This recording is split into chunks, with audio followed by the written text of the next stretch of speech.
MSTV meeting tabiri basingbu ahan bamaktada taramna okchebagalunena nomaiting kunje soina khurumjari manatki pau miyam da pijari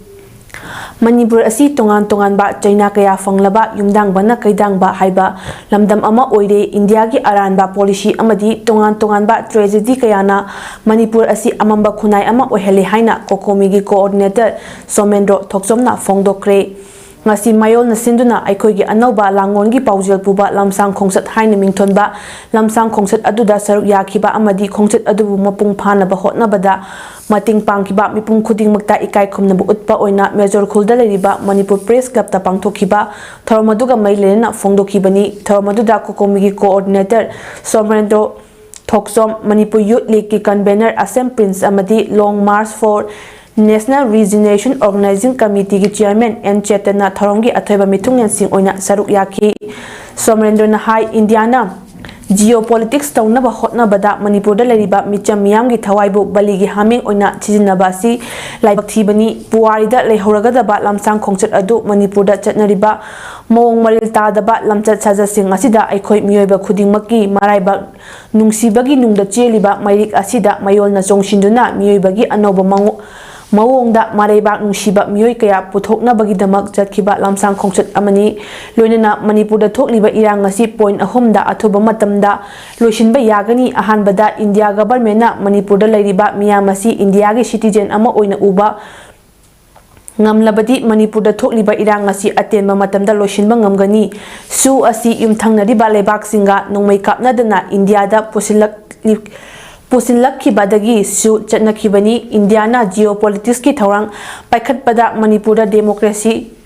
ngakpigani Myanmar da democracy chatpa leibak ama thamnaba hotnabada lalhobu mayam asi sijinabani Mizoram gi chief minister da makhoibu mafam chana sinaduna lamdama sidagi PDF amadi khutlai paiba narco terrorist sing tanthokduna Manipur da NRC chana halabadi athuba matamda loiba ngamgani anisubada Manipur da pusinlakliba paramilitary force sing lokthokduna state force amadi Manipur gi miyam da sinarabadi numit mangani gi manungda Manipur da thokliba irang asi loisinba yagani adumoina tung koina kuki singna khunda laita duna hingbagi laibakti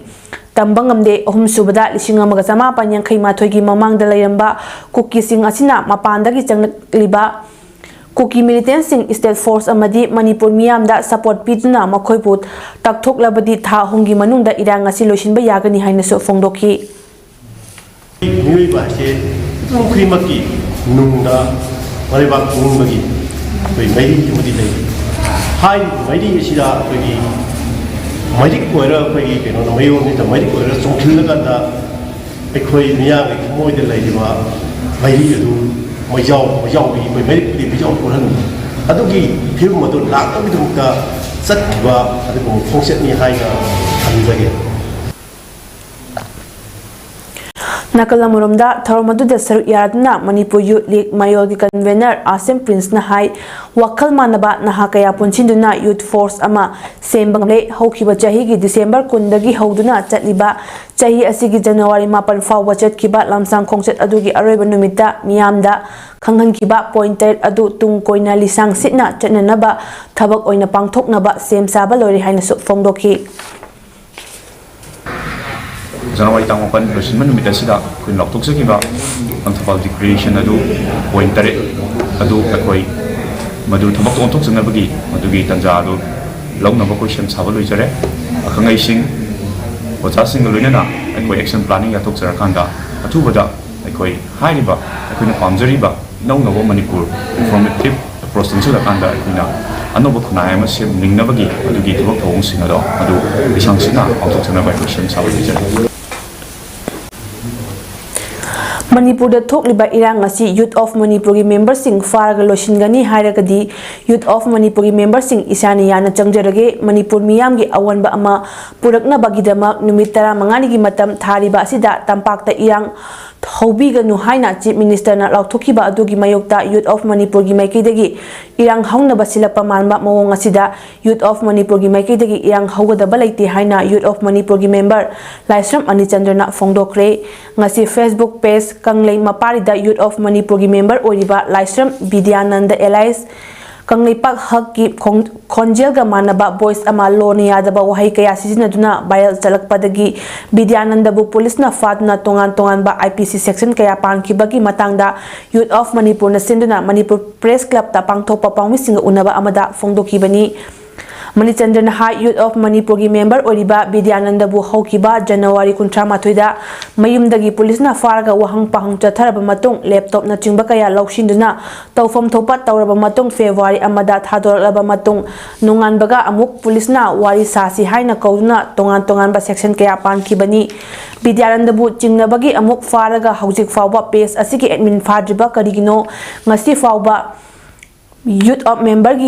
Members sing da chatharakiba nongmai kapsinba bom langsinbada chenaba mioi amata fabagi paulaitri Youth of Manipur lengak yeknaba nate lengak haiba asi miyamna khanbani miyamgi wakat tabiba ngamnoidaba lairabadi luchingba oibiraganu luchingba singe fake account hangduna lone yadaba usit thawaidaba mongda tawriba asi Youth of Manipur gi maikaidagi yaningde amaromda boys adu saduna thadorakliba mioi adugi pendaba lairabadi mi amagi khonjel saduna mi adubu awafamda tahanbagi mahut thauna fana sak otuna pendaba sing fongdok piu numitara mangani manungda Youth of Manipur na irang hauhannaba mawongda chatharakliba thabak thawang sing asida Youth of Manipur na irang haugadaba leite Manipur da onje maitai da onjilaga lan asi loigani hairabadi isana yana changjaraki haina su fongdoki rupees तो जी म्याम कन्ना share तौनरी मुन्ना ताबियो मसी विद्यानंद कोइबरा ओइदबरा हाइबदो लेबाक म्याम नसु कोइगी जस्ट ओबियो अदुगा कोइ स्माइल तौदना Youth of Manipur da कोइ स्माइल तौदना अकी अखंग पीबी थवकसे मसी खुदक तगी लेपियो अखोइदी नॉन वायलेंस ओइबनी नुंगाइना अखोइदी अखोइगी तवम थुपा लेंगाक तवम थुपा ngangbam थुपा चैबम थुपा अखोइगी पेंदबदो अदुदि दु मखा ताना दुमक लाउगिनी अदुगा अखोइ मैतै दा लान तौनई मरकसिदा मैतै दो हंजलगा लान लोइगदौबा मौंग लेब्रा अदुगा तोंगान हौजिकी लाइबा तांग अखोइगी नुमित 35 थानागिबसे अखोइसु याम वाना ngaijaribani sigi marakadi legang irang khona hawanimbagi manba mongda policy sanaraga ju Youth of Manipur gi maikaidagidi irang howgadaba leike sima clear ta kanjai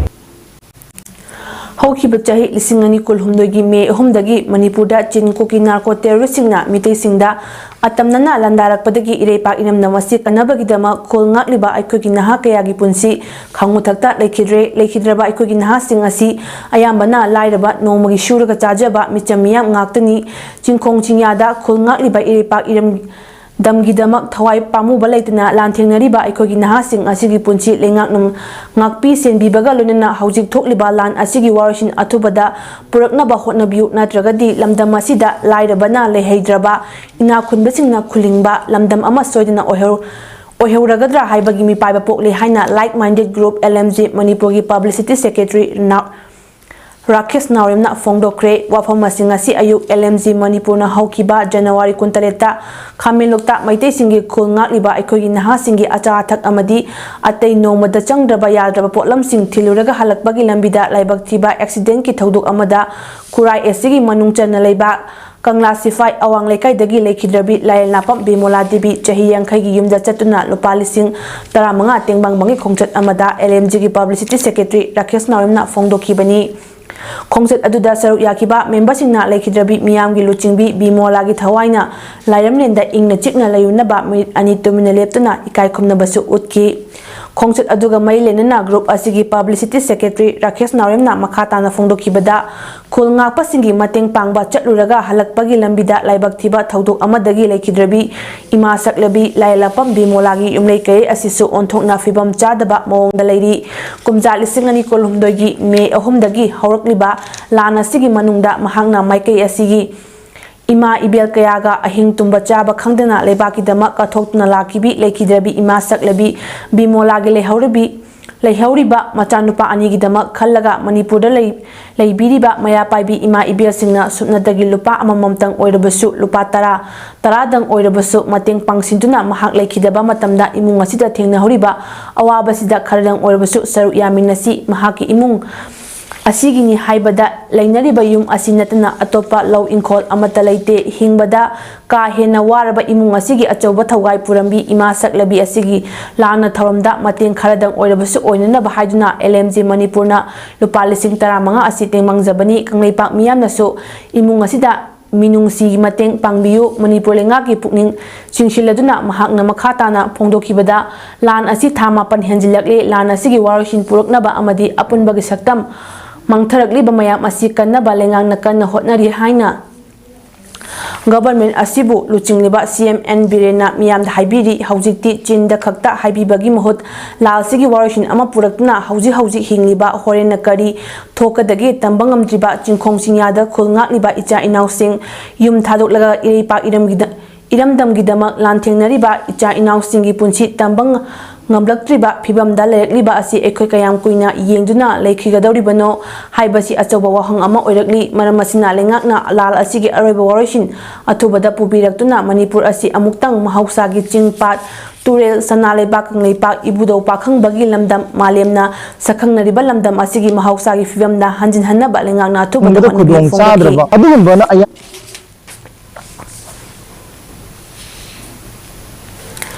ꯀꯛꯆꯤꯡ ꯗꯤꯁꯇ꯭ꯔꯤꯛꯀꯤ ꯃꯅꯨꯡ ꯆꯟꯅ ꯂꯩꯕ ꯀꯛꯆꯤꯡ ꯈꯨꯅꯧꯒꯤ ꯍꯤꯖꯝ ꯁꯅꯥ ꯈꯣꯡꯅꯥꯡ ꯃꯌꯥꯗꯒꯤ ꯀꯨꯀꯤ ꯃꯤꯂꯤꯇꯦꯟꯠꯁꯤꯡꯅ ꯍꯥꯠꯄꯤꯈ꯭ꯔꯕ ꯃꯌꯥꯡꯂꯝꯕꯝ ꯇꯤꯀꯦꯟꯁꯤꯡꯒꯤ ꯌꯨꯝꯗ ꯆꯠꯇꯨꯅ ꯃꯩꯇꯩ ꯆꯩꯉꯥꯛ ꯃꯩꯇ꯭ꯔꯕꯥꯛꯅ ꯑꯉꯝꯕ ꯃꯇꯦꯡ ꯄꯥꯡꯈ꯭ꯔꯦ꯫ ꯃꯌꯥꯡꯂꯝꯕꯝ ꯇꯤꯀꯦꯟ ꯍꯧꯈꯤꯕ ꯃꯇꯝ ꯈꯔꯒꯤ ꯃꯃꯥꯡꯗꯒꯤ ꯁꯥꯏꯀꯜꯒꯤ ꯃꯐꯝ ꯑꯃꯗ ꯌꯨꯝꯒꯤ ꯂꯩꯇ ꯂꯥꯏꯔ ꯊꯤꯅꯕꯒꯤꯗꯃꯛ ꯆꯤꯡꯗ ꯁꯤꯡ ꯌꯥꯟꯗꯨꯅ ꯄꯩꯁꯥ ꯇꯥꯟꯕ ꯂꯩꯀꯥꯏꯒꯤ ꯃꯤꯑꯣꯏ ꯈꯔꯒ ꯆꯠꯈꯤꯕꯅꯤ꯫ ꯑꯗꯨꯕꯨ ꯈꯪꯍꯧꯗꯅ ꯍꯧꯈꯤꯕ ꯆꯍꯤ ꯃꯦ 3ꯗꯒꯤ ꯍꯤꯡꯁꯥ ꯌꯥꯎꯕ ꯏꯔꯥꯡꯗ ꯅꯨꯃꯤꯠ ꯑꯁꯤꯃꯛꯇꯗ ꯀꯨꯀꯤ ꯃꯤꯂꯤꯇꯦꯟꯠꯁꯤꯡꯅ ꯐꯥꯔꯒ ꯍꯥꯠꯇꯣꯛꯈꯤꯕꯅꯤ꯫ ꯂꯩꯈꯤꯗ꯭ꯔꯕ ꯇꯤꯀꯦꯟꯒꯤ ꯂꯣꯏꯅꯕꯤ ꯃꯌꯥꯡꯂꯝꯕꯝ ꯏꯕꯦꯝ ꯅꯨꯡꯁꯤꯅ ꯍꯥꯏ ꯃꯅꯤꯄꯨꯔ ꯀꯥꯏꯕ ꯌꯥꯔꯣꯏ ꯍꯥꯏꯅ ꯆꯪꯁꯤꯜꯂꯛꯂꯤꯕ ꯈꯣꯡꯖꯪ ꯑꯁꯤꯗꯁꯨ ꯑꯩꯅ ꯍꯤꯡꯂꯤꯕ ꯐꯥꯎꯕꯗꯤ ꯆꯪꯁꯤꯟꯈꯤꯒꯅꯤ ꯐꯣꯡꯗꯣꯛꯈꯤ꯫ ꯗꯃꯛꯇ ꯅꯅꯥꯎꯁꯤꯅ ꯊꯋꯥꯏ ꯀꯠꯊꯣꯛꯄ ꯏꯃꯥ ꯄꯥꯝꯃꯨꯗꯦ ꯃꯌꯥꯝꯒꯤꯗꯃꯛꯇꯅꯤ꯫ ꯑꯗꯨ ꯏꯃꯥꯗꯤ ꯂꯥꯟꯁꯤꯗꯤ ꯂꯣꯏꯁꯤꯟꯕ ꯅꯨꯡꯉꯥꯏꯅ ꯂꯩꯕꯗꯨ ꯄꯥꯝꯃꯤ꯫ ꯑꯗꯨꯕꯨ ꯊꯦꯡꯅꯕꯗꯗꯤ ꯏꯃꯥꯒꯤꯗꯃꯛꯇꯗꯤ ꯊꯧꯅꯥ ꯍꯟꯕꯗꯤ ꯂꯩꯇꯦ꯫ ꯊꯦꯡꯅꯕꯗꯤ ꯑꯗꯨꯝ ꯑꯩꯅ ꯁꯤꯗ꯭ꯔꯤꯐꯥꯎ ꯊꯦꯡꯅꯕ ꯉꯝꯒꯅꯤ꯫ ꯑꯩ ꯏꯆꯥ ꯏꯁꯨ ꯄꯨꯝꯅꯃꯛꯇ ꯑꯩ ꯄꯦꯟꯗꯕ ꯐꯣꯡꯗꯣꯛꯏ꯫ ꯔꯤꯂꯤꯐ ꯀꯦꯝꯞꯗ ꯂꯩꯔꯤꯕ ꯊꯕꯛ ꯁꯨꯕ ꯐꯪꯗꯅ ꯂꯩꯔꯤꯕ ꯃꯤꯑꯣꯏꯁꯤꯡꯅ ꯀꯟꯅ ꯍꯣꯠꯅꯗꯨꯅ ꯃꯁꯥꯒꯤ ꯁꯦꯟꯊꯣꯛ ꯂꯝꯕꯤ ꯂꯩꯖꯅꯕꯒꯤ ꯋꯥꯈꯜꯂꯣꯟꯗ ꯉꯁꯤ ꯔꯦꯗꯦꯟꯠ ꯀ꯭ꯂꯕ ꯑꯦꯟ ꯔꯤꯖꯣꯔꯠꯅ ꯁꯤꯟꯗꯨꯅ ꯁꯉꯥꯏꯄ꯭ꯔꯧ ꯅꯤꯡꯊꯦꯝꯈꯣꯜꯗ ꯂꯩꯕ ꯔꯦꯗꯦꯟꯠ ꯀꯣꯑꯣꯄꯔꯦꯠ ꯑꯣꯐꯤꯁꯇ ꯊꯧꯅꯥ ꯍꯥꯏꯅ ꯃꯤꯡꯊꯣꯟꯕ ꯕ꯭ꯔꯥꯟ ꯑꯃ ꯍꯥꯡꯗꯣꯛꯈ꯭ꯔꯦ꯫ ꯊꯧꯔꯝ ꯑꯗꯨꯗ ꯁꯣꯁꯤꯌꯦꯜ ꯁꯥꯏꯟꯇꯤꯁꯠ ꯙꯅꯕꯤꯔ ꯂꯥꯏꯁ꯭ꯔꯝ ꯑꯃꯗꯤ ꯔꯦꯗꯦꯟꯠ club and ꯔꯤꯖꯣꯔꯠꯀꯤ chairman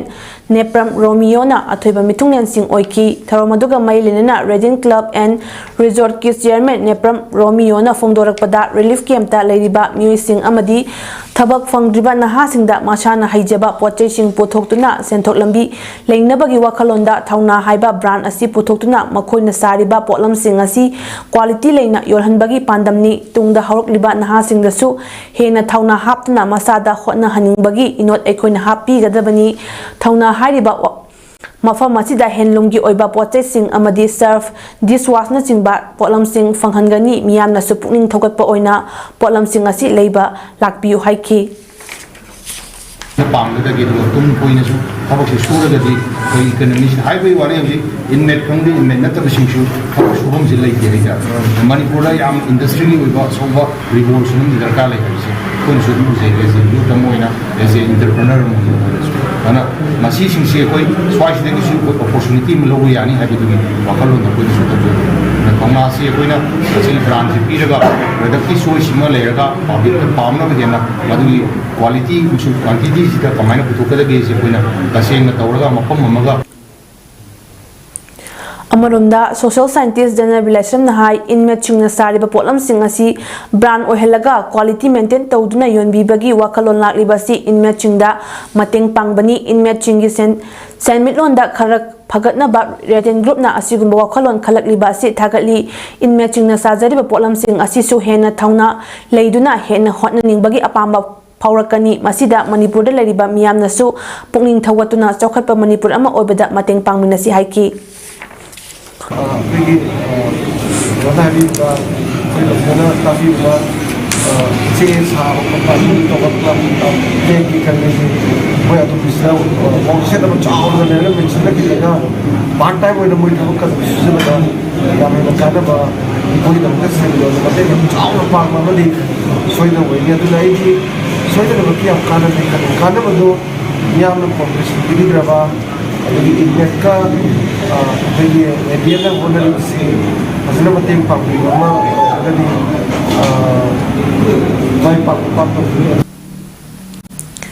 Manipurda hojik thokliba irang asida moyang kendra gi tonganba mafam tara marida hangliba relief camp singda leiba mahairoi singda journal education officer John Ford Bisnupurna district administration Bisnupur ga khusham naduna school bag sing amadi boy ngasi koina chatuna enthokre jerio Bisnupur nongthombam chingkai block deputy inspector Thoksom Raghumani DI office moyrangi assistant inspector Konjengbam Chandrakumar amadi ate staff sing su saru yaduna moyang lamkhai Koyol Kaitel relief camp Ibudau Thangjing guest house Moirang college relief camp yauna ate relief camp taramai da koina chatuna Manipur lenga ki Directorate of Education S na pitharak pa school bag sing amadi district administration gi maikei da gi birak pa boys sing hanba tangka ki oina ngasi class 5 da gi 12 fawba gi manung da tamba mahairoi jahum marfu manga da yenthokki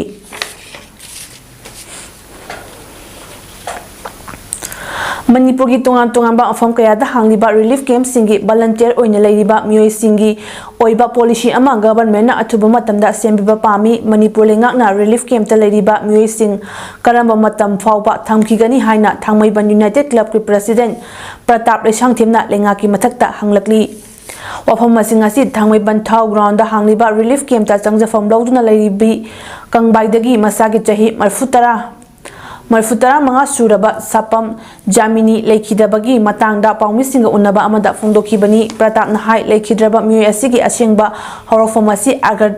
Agartaladagi ni mahaki naitom pokchabi machanupi asi kangbaida mayum panduna leibani machanupi galonina lanchena duna relief camp asida changjafam loduna layakbani Manipurda thokliba irang asi hek haurakpada kangbai torbunglom site ta leiriba mioi singi ana laying sang amadi mahairoi singi laik tambada Yamna khudongchadaba kaya mayoknaba thengnarakpadagi Thangmaibanda leirabadi khajiktang oirabasu fagani khanbadagi relief camp asi hangkhibani adumoinamak lanjenaduna tongan mafam kayada changjafam loduna leiriba mioi sing asida cheng kg amana mioi marigi ayuk numidang amadi hawai chagadabani haiduna lupa marifu lengakna piriba asina maintenance tawduna hingba yagadoribra makoi sing asi karamba matam phawba relief camp ta leikigani haibagi chap chaba matam ama government na khanganbiu relief camp ta leiriba mioi singi ana ayek yarakpada natana asi ana tholakpa matamda mathau mangam pangthokpa haibasi mipum khudingna khangpham thokpani adubo lenga ki maikidagi ngasi phawba wahai ama phawba phongdokpa leitri government ki mihut ama laktuna relief camp ta leiriba mahairoi singi award apa yengsinbiba nate pumnamak volunteer sing na honari loinena leikidraba asigi mathau mangam chapchana pangthokani haina su phongdokki